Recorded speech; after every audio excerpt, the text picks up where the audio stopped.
গুরুদেব, একটা কথা মনে সবসময় ঘুরপাক খায়।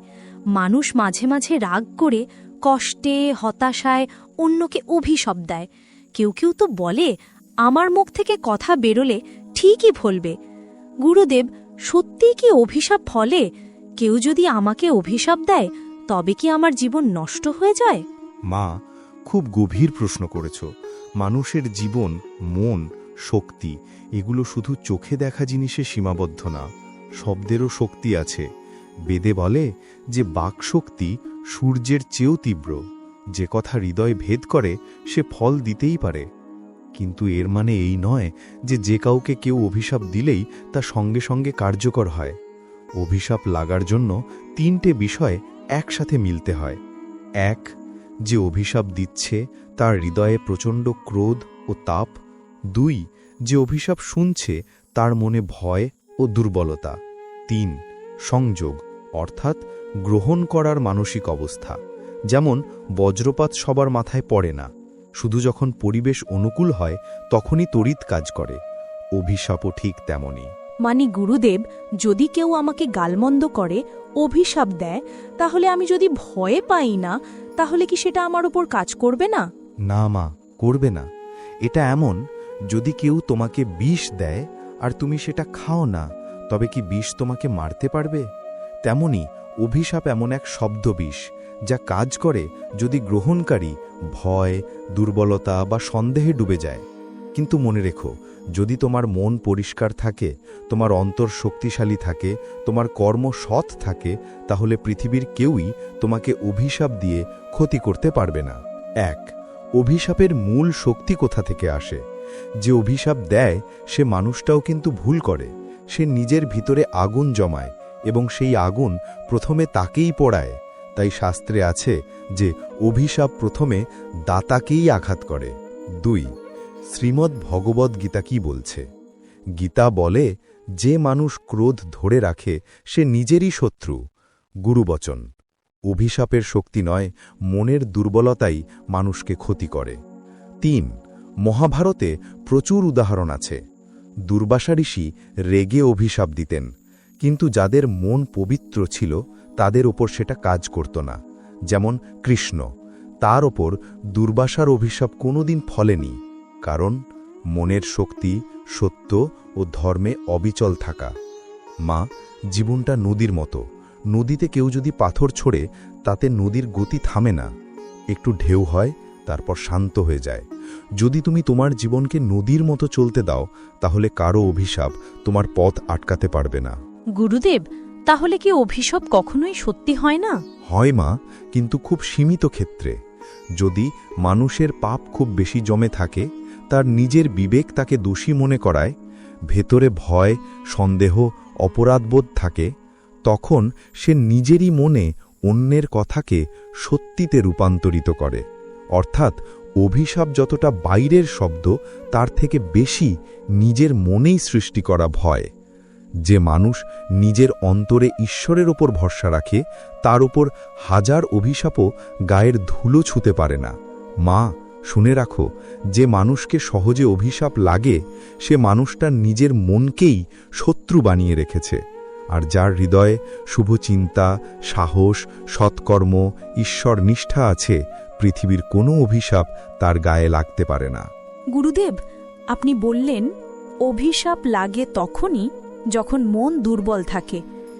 কিন্তু যদি কেউ খুব খারাপ মন নিয়ে ইচ্ছে করে আমাকে অভিশাপ দেয়, ধরে নিন কেউ ঈর্ষায়, কেউ রাগে, কেউ কষ্টে, কেউ আমার ভালো না দেখতে পেয়ে ইচ্ছে করে খারাপ কথা বলল, তখন কি সত্যিই কিছু হয়? মা, মনোযোগ দিয়ে শোনো। পৃথিবীর সব শক্তির মধ্যে 3টি শক্তি সবচেয়ে বড়। 1, মনের শক্তি। 2, কর্মের শক্তি। 3, ঈশ্বরের শক্তি। অভিশাপ তাদের নিচে থাকে, কখনো ওপরে নয়। যেমন আকাশের ওপরে সূর্য, কিন্তু মেঘ তার নিচে। মেঘ যতই ঘনই হোক সূর্যকে ঢাকতে পারে, কিন্তু সূর্যকে থামাতে পারে না। তেমনি অভিশাপ মনের আলো ঢাকতে পারে, কিন্তু যাদের ভিতরে আলোক আছে তাদের জীবন থামাতে পারে না। 1, যখন মানুষ ভয় পায়। ভয় হল সবচেয়ে বড় গ্রহণকারী। যেমন বজ্রপাত সাধারণ গাছে নাও লাগতে পারে, কিন্তু উঁচু গাছে লাগে, তেমনি যার মনে ভয়ের চূড়া উঁচু, অভিশাপ সবার আগে তাকে ধরবে। 2. যখন নিঘের বিবেক পরিষ্কার না।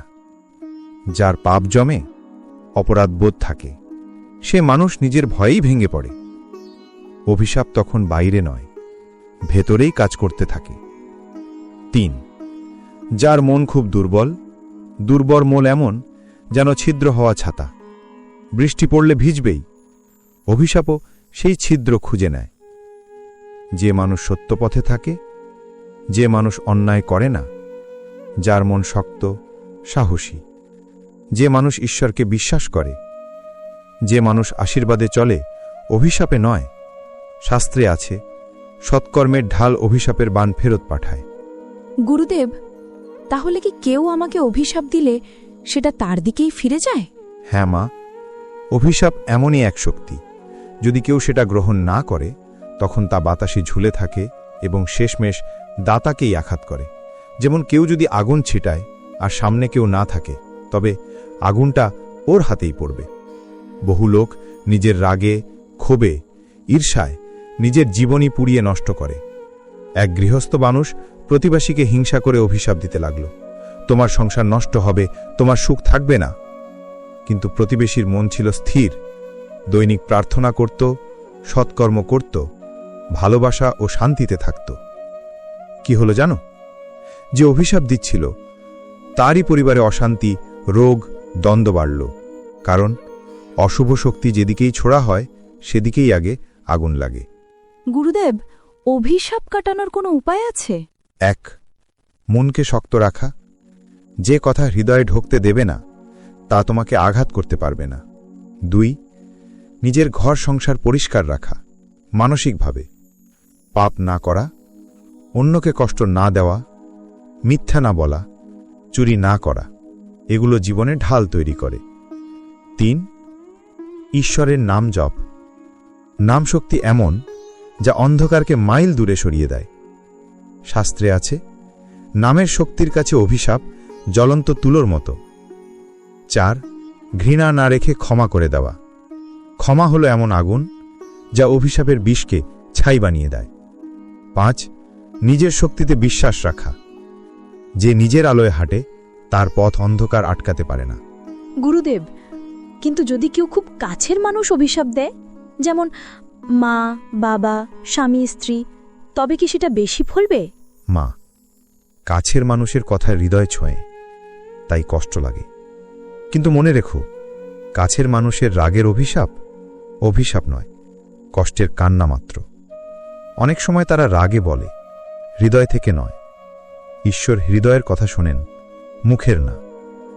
তাই কাছের মানুষের অভিশাপও তেমন ফলে না, যদি তোমার মন পরিষ্কার থাকে। মা, এই পৃথিবীতে অভিশাপের থেকে বড় শক্তি আছে আশীর্বাদ। বদ কথা যদি তীর হয়, তবে আশীর্বাদ সূর্যের আলো। যে আলো পায়, সে কখনো হারতে পারে না। তাই মনে রেখো, 1. কেউ তোমাকে অভিশাপ দিলে তোমার মন যেন না কাঁপে। 2. তুমি নিজের কর্ম পরিষ্কার রাখো, অভিশাপের দরজা খুলবে না। 3. নাম জপ, প্রার্থনা, সৎকর্ম, এই 3এই সব অভিশাপ নষ্ট। 4. যে কারো প্রতি ঘৃণা রেখো না, ক্ষমা করো।